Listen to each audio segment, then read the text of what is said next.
Hi అండి, welcome back to our channel. ఈరోజు మన వీడియోలో ఎంతో టేస్టీగా ఉండే చికెన్ కారపొడి ఎలా చేసుకోవాలో ఈ వీడియోలో చూద్దామండి.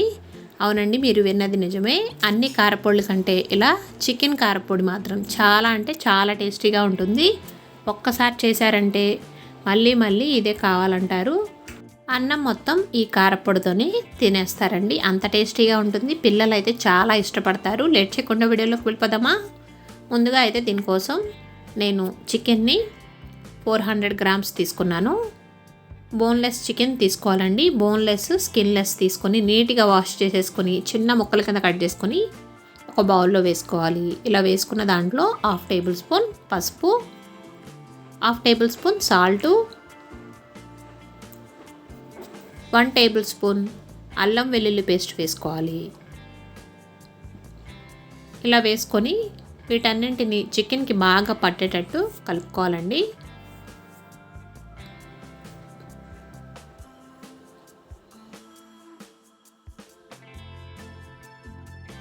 చికెన్ మొత్తం బాగా స్మాష్ చేసుకుంటూ ఇలా కలిపేసేసుకొని ఒక 1/2 అవర్ పక్కన పెట్టేసుకోవాలి.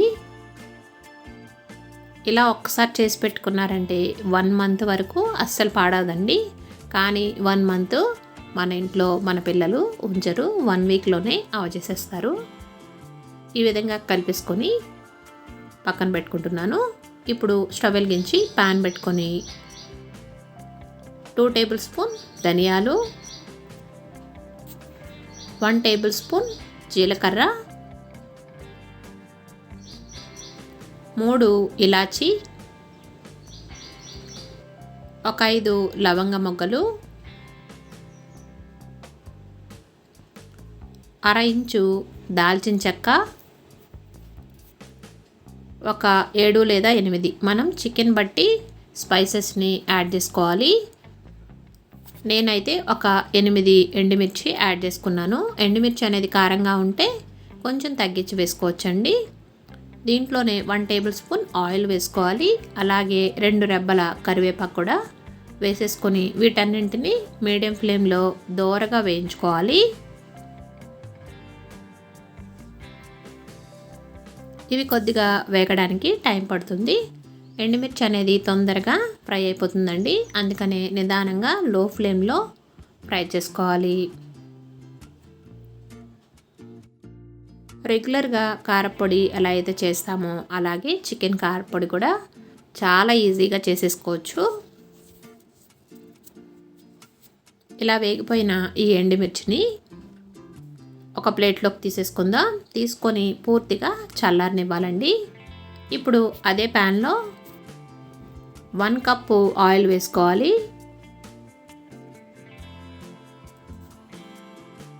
ఆయిల్ హీట్ అయిన తర్వాత పొట్టు తీసుకున్న వెల్లుల్లి ఒక 10 వేసుకుంటున్నాను.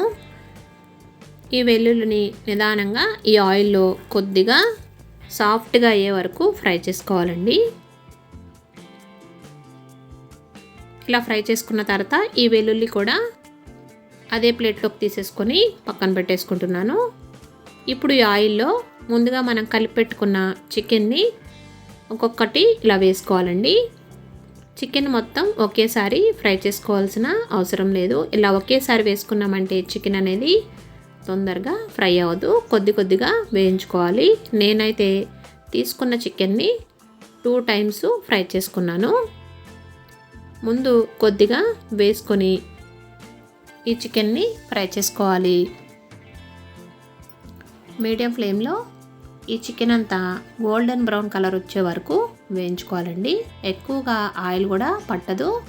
మనకి కర్రీకి ఎంతైతే ఆయిల్ వేస్తున్నామో అదే ఆయిల్ అయితే సరిపోతుందండి. చికెన్ని మధ్య మధ్యలో ఇలా కలుపుకుంటూ అటు ఇటు టర్న్ చేసుకుంటూ మంచి కలర్ రావాలండి. కలర్ అనేది రాకపోతే చికెన్ అనేది కారపొడి ముద్ద ముద్దగా వస్తుంది. పొడి పొడిలాడుతూ రావాలంటే ఇలా వేయించుకోవాలి. చికెన్ పచ్చడికి ఎలా అయితే వేయించుకుంటామో అలా వేయించుకుంటే సరిపోతుంది. చిన్న ముక్కలు కోసుకున్నామంటే చికెన్ అనేది తొందరగా ఫ్రై అయిపోతుంది. చికెన్ ఫ్రై అయిపోయింది కదా, ఈ చికెన్ని ఒక ప్లేట్లోకి తీసేసుకుందాం.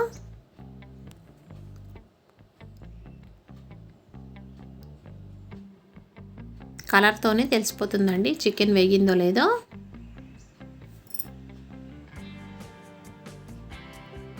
చికెన్ వేగిపోయింది. ఈ చికెన్ ఒక ప్లేట్లోకి తీసేసుకొని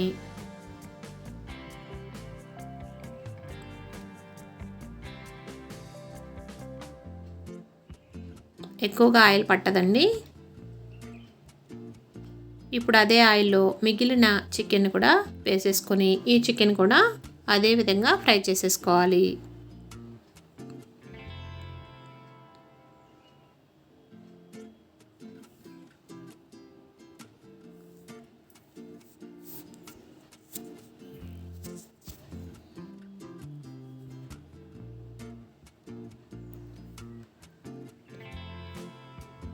ఇలా మొత్తం చికెన్ని వేయించేసుకొని పూర్తిగా చల్లారనివ్వాలండి.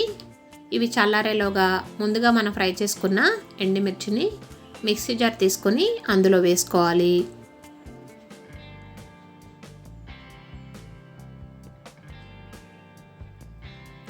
వెల్లుల్లి కూడా ఇందులోనే వేసేసుకుంటున్నాను.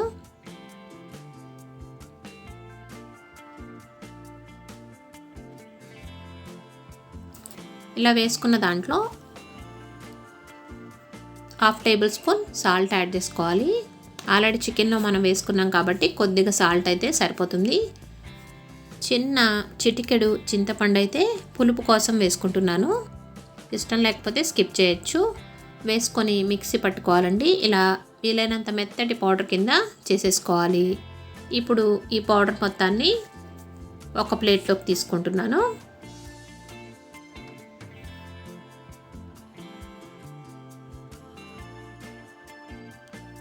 తీసుకొని పక్కన పెట్టుకొని అదే మిక్సీ జార్లో మనం వేయించుకున్న చికెన్ పీసెస్ని వేసుకోవాలి.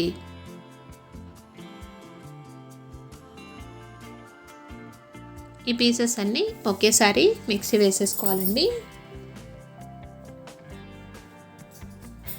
మధ్య మధ్యలో ఆపుకుంటూ ఒక 2-3 టైమ్స్ మిక్సీ పట్టుకున్నామంటే పొడి పొడిలాడుతూ కొబ్బరి పౌడర్లా వచ్చేస్తుందండి. ఇలా కొబ్బరి పౌడర్లా వేసుకోవాలి. ఇలా వేసుకున్న చికెన్ పౌడర్ని ముందుగా మనం పౌడర్ పట్టుకున్న ఈ కారపొడిలో వేసేసుకోవాలి.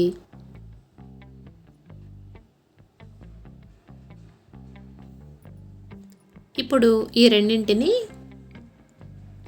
బాగా కలుపుకోవాలండి. ఈ కారం అంతా చికెన్ పౌడర్కి బాగా కలిసేటట్టు కలుపుకోవాలి. మొత్తం బాగా కలుపుకున్న తర్వాత కొంచెం సాల్ట్ కారం సరిపోయిందో లేదో చెక్ చేసుకోవచ్చండి. కారం కనుక సరిపోకపోతే మనం డైలీ కూరల్లో వేసుకునే కారాన్ని కూడా కొద్దిగా యాడ్ చేసుకోవచ్చు. నాకైతే కారం సరిపోయింది. లేదు అలా కారం యాడ్ చేసుకోకుండా మరికొన్ని ఎండుమిర్చిని ఫ్రై చేసేసుకొని మిక్సీ పట్టుకొని కలిపేసుకోవచ్చు. ఇలా మంచిగా కలర్ వచ్చేస్తుందండి.